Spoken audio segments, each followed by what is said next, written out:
सो पौलुस का कहना भी यही है कि करेक्ट योरसेल्फ फर्स्ट, पहले अपने आप को सही करो। 11:27 उसी पहला कुरिन्थ 11:27।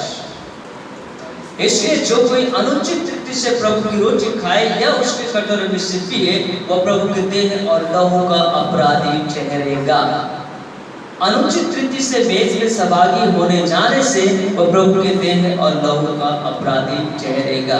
तो हमारा जीवन में यदि अनुचित काम होता है तब ही हम प्रभु के मेज में से सहभागी नहीं हो सकते, क्योंकि वह पवित्र है, प्रभु पवित्र है और वो चाहता है कि हम पवित्रता में बने रहें और इस तरह से हम परमेश्वर के करीब आए और अपने आप को करेक्ट करें और परमेश्वर के सामने अपने उपवास की प्रार्थना को रखें, तो परमेश्वर हमारी प्रार्थना निश्चय सुनेगा। परमेश्वर हमारी प्रार्थना निश्चय सुनेगा। कभी कभी हमारी प्रार्थनाओं का उत्तर दो प्रकार से मिलता है। कैसे मिलता है? यदि हम हर बात में सही है, हम किसी को गाली नहीं देते हैं, किसी से झगड़ा नहीं करते हैं, सब कुछ ठीक है, हम भक्तिमय जीवन जीते हैं, परमेश्वर के वचन का पालन करते हैं, आज्ञा का पालन करते हैं, विश्वासी जीवन जी रहे हैं, सब कुछ ठीक है, उसके बावजूद भी जब हम उपवास प्रार्थना करते हैं तो हमें दो प्रकार का उत्तर मिलता है। पहला उत्तर, हम जैसे प्रार्थना करते हैं वैसे उत्तर मिलता है, और दूसरा, हम प्रार्थना कुछ और करते हैं परंतु उत्तर विपरीत मिलता है। कभी कभार ऐसा होता है, हम प्रार्थना करते हैं चंगाई के लिए परंतु हमारे बीमार उल्टा बढ़ जाता है। जैसे पौलुस ने कहा, मेरे जीवन में एक कांटा चुभाया गया है, मैंने 3 बार परमेश्वर से फास्टिंग के साथ प्रार्थना की, लेकिन परमेश्वर की ओर से मुझे जवाब ये मिला कि मेरा अनुग्रह तेरे लिए बहुत है। उनका यह जवाब मिला, उन्हें चंगाई नहीं मिला, उन्हें उन कांटों से राहत नहीं मिला, उस चुभन से छुटकारा नहीं मिला, परंतु परमेश्वर ने अनुग्रह दे दिया। अनुग्रह यानी कि सहने की शक्ति प्रदान की। सो कभी कभार हमारे जिंदगी में ऐसा ही प्रार्थना को उत्तर मिलता है। इसका मतलब ये नहीं है कि हमारा जीवन सही नहीं है, इसका मतलब ये नहीं है कि हम विधर्मी हैं, इसका मतलब ये नहीं है कि अभी तक मेरे पाप क्षमा नहीं हुए, नहीं, परंतु परमेश्वर 2 प्रकार से हमें उत्तर देते हैं हमारी प्रार्थना का, हमारे उपवास का। यशायाह नबी की पुस्तक 58 अध्याय का 8 से 10 पद में हम एक उत्तर को पाते हैं। तब तेरा प्रकाश वो फटने के समान चमकेगा और तू शीघ्र चंगा हो जाएगा, तेरा धर्म तेरे आगे आगे चलेगा, यहोवा का तेज तेरे पीछे रक्षा करते चलेगा। जब तू पुकारेगा और यहोवा उत्तर देगा, तू दुहाई देगा और वह कहेगा मैं यहाँ हूँ। यदि तू अंधेर करना और उंगली उठाना और दुष्ट बातें बोलना छोड़ दे तो। देखिए तो यहाँ पर क्या लिखा है, यदि हम अपने आप को करेक्ट करते हैं, अपने आप को सही करते हैं, अपने आप को सुधारते हैं और फिर हम उपवास प्रार्थना करते हैं, तो कितनी बड़ी आशीष से हमारे लिए दी गई है कि तब तेरा प्रकाश पौ फटने के समान यानी कि भोर के उजाले के समान तेरे साथ तेरे जीवन में चमकेगा और तू शीघ्र ही चंगा हो जाएगा और तेरा धर्म तेरे आगे आगे चलेगा और यहोवा का तेज तेरे पीछे पीछे तेरी रक्षा करते चलेगा। ये प्रतिज्ञा परमेश्वर का वचन का है। यदि हम खुद को करेक्ट करते हैं, दूसरों को दोष न लगा के, दूसरों पर उंगली न उठा के खुद को सही करते हैं, तो परमेश्वर कहता है कि तेरी धार्मिकता तेरे साथ बनी रहेगी और तेरी धार्मिकता तेरी रक्षा, तेरे पीछे पीछे तेरी रक्षा करेगी। वो हमें संभालेगा, वो हमें अगुवाई करेगा, वो हमारी मदद करेगा। परमेश्वर का वचन ऐसा कहता है। और प्रेरितों के काम 16 अध्याय 22 से 24 पद यहाँ पर उत्तर देते हैं। पढ़ लीजिए फिर हम बताते हैं, इसका उत्तर देखते हैं, प्रार्थना का उत्तर। तो यहाँ पर देखते हैं पौलुस फिलिप्पी में जाकर के प्रचार करने लगे और जब प्रचार करने लगे तो फिलिप्पी के लोगों को वो प्रचार बर्दाश्त नहीं हुआ, वो वचन उनको सहन नहीं हुआ और उन्होंने वहाँ के अधिकारियों को सूचित कर दिया, यानी कि पुलिस को सूचित कर दिया, सैनिकों को सूचित कर दिया और सैनिकों ने उन्हें आकर के पकड़ के बंदी गृह में ले गए और उन्हें चाबुक लगाया गया, बेत से मारे गए। बेत से कभी कोई मार खाया? भयंकर मार होती है बेत की मार। पीठ की चमड़ा चीर देता है बेत से मारने पर। उनके वस्त्र उतारे गए, उनके वस्त्र उतारे गए, पौलुस के वस्त्र उतारे गए और उन्हें बेत से कईयों बार मारे गए और उसके बाद उन्हें जेल खाने में डाल दिए। इतना ही नहीं, उसने ऐसी आज्ञा पाकर उन्हें भीतर की कोठरी में रखा और उनके पांव काठ में ठोक दिए गए।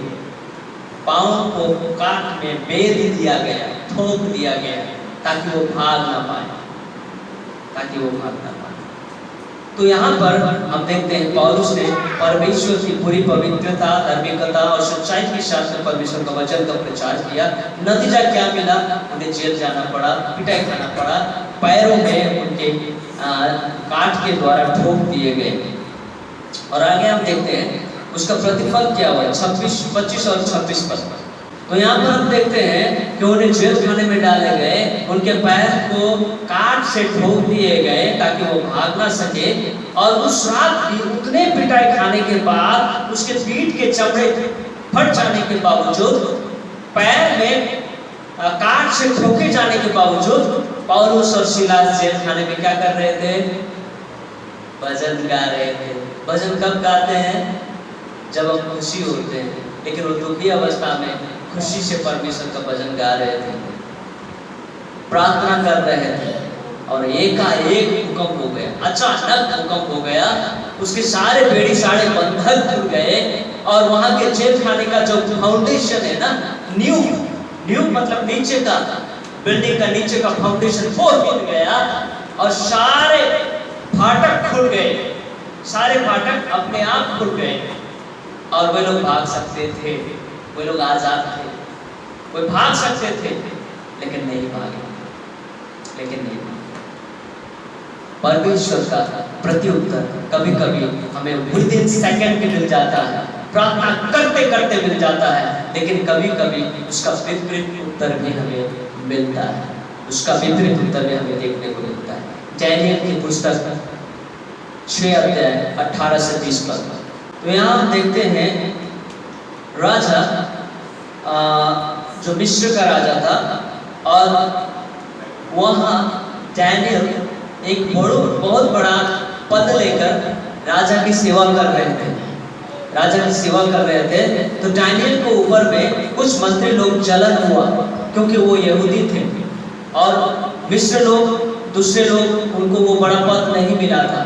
इस वजह से उन्हें जलन हुआ, उन्होंने षड्यंत्र रचा और राजा को बहका करके उनके मृत्यु दंड का साजिश किया और डैनियल को सिंह के मांद में डाल दिया गया, भूखे शेर के मांद में डाल दिया गया। जिस दिन उसे शेर के मांद में डाल दिया गया, उस दिन से लेकर दूसरा भोर तक राजा चैन से नहीं सोया, राजा चैन से नहीं सोया, रात भर नहीं सोया।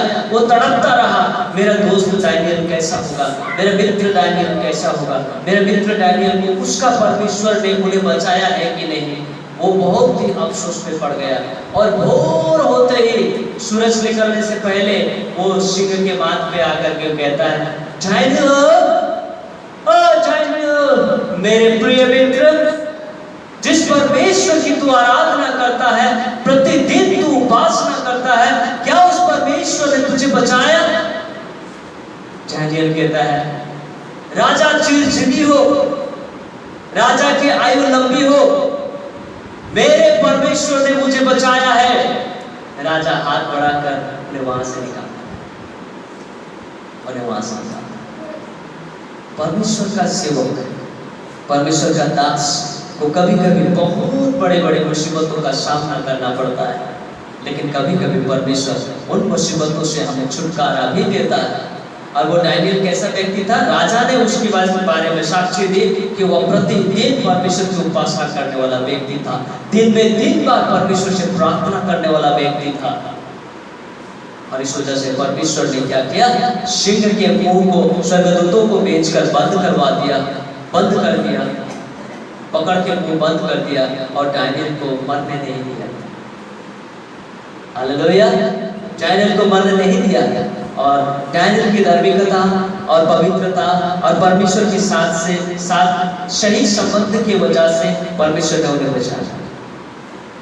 कभी कभी हमारे जीवन में भी ऐसा होता है कि नहीं? हमारे जीवन में भी ऐसा होता है। यहाँ हम देखते हैं कि डायनियल परमेश्वर के साथ में सही संबंध रखने की वजह से, खुद को करेक्ट करके जिंदगी जीने की वजह से परमेश्वर ने उसके ऊपर अनुग्रह किया और उन्हें नई जिंदगी प्रदान किया। अंतिम पद पढ़कर समाप्त करूंगा।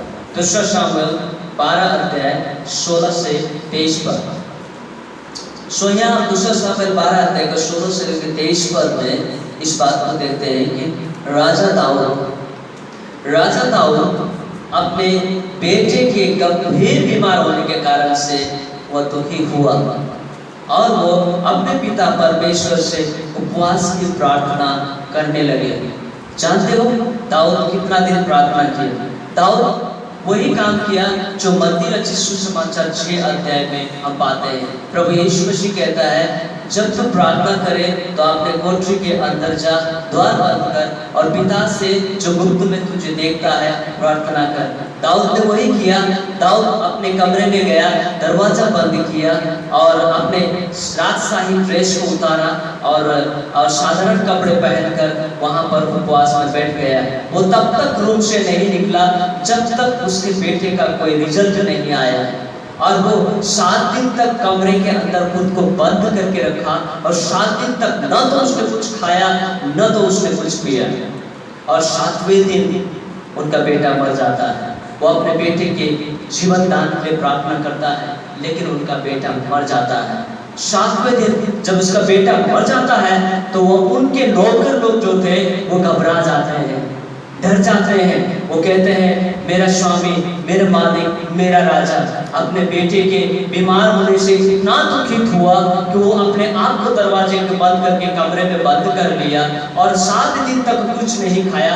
अगर अपने बेटे का मृत्यु को खबर सुनेगा तो क्या होगा? हम कैसे उनको कहेंगे कि आपका बेटा मर गया? वो लोग डर रहे थे।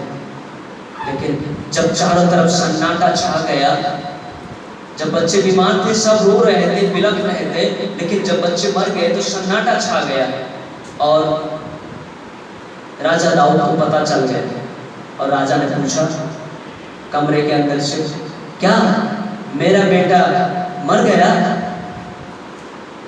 तो उनके नौकर ने कहा, हाँ प्रभु, आपका बेटा मर गया। तब उसने द्वार खोला, सीधे मंदिर में गया। कहाँ गया? आगे पढ़ो मिलेगा।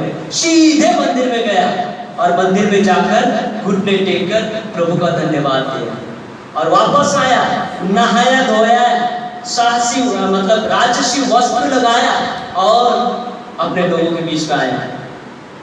लोग चकित हो गए। कुछ लोग कह रहे हैं कि ये तो गया है, ये मेंटल हो गया है। जब तक उसका बच्चा बीमार था ये दुखी मना रहा था, आज मर गया तो ये तो एकदम नहा धो के चिटक चटाक हो गया, एकदम शाही पोशाक लगा के आ गया, ये तो पागल हो गया, ये तो गया काम से, ये सदमा में पड़ गया, ऐसे सोचने लगा। लेकिन एक नौकर ने साहस करके पूछा कि राजा साहब, जब तक आपका बेटा बीमार था तो आपने 7 दिन तक ना कुछ खाया ना कुछ पिया और खुद को कमरे में बंद करके रखा, लेकिन आज आपका बेटा मर गया है तो आप नहा धो के राजसी वस्त्र पहनकर आए, मुझे कुछ समझ में नहीं आया। तो राजा ने कहा, मेरा बेटा जहां गया है मैं वहां जा सकता हूं, लेकिन मेरा बेटा यहां वापस नहीं आ सकता। उसने ये कहा, मेरा बेटा यहाँ वापस नहीं आ सकता, इसलिए मैं किस लिए दुख मनाऊं?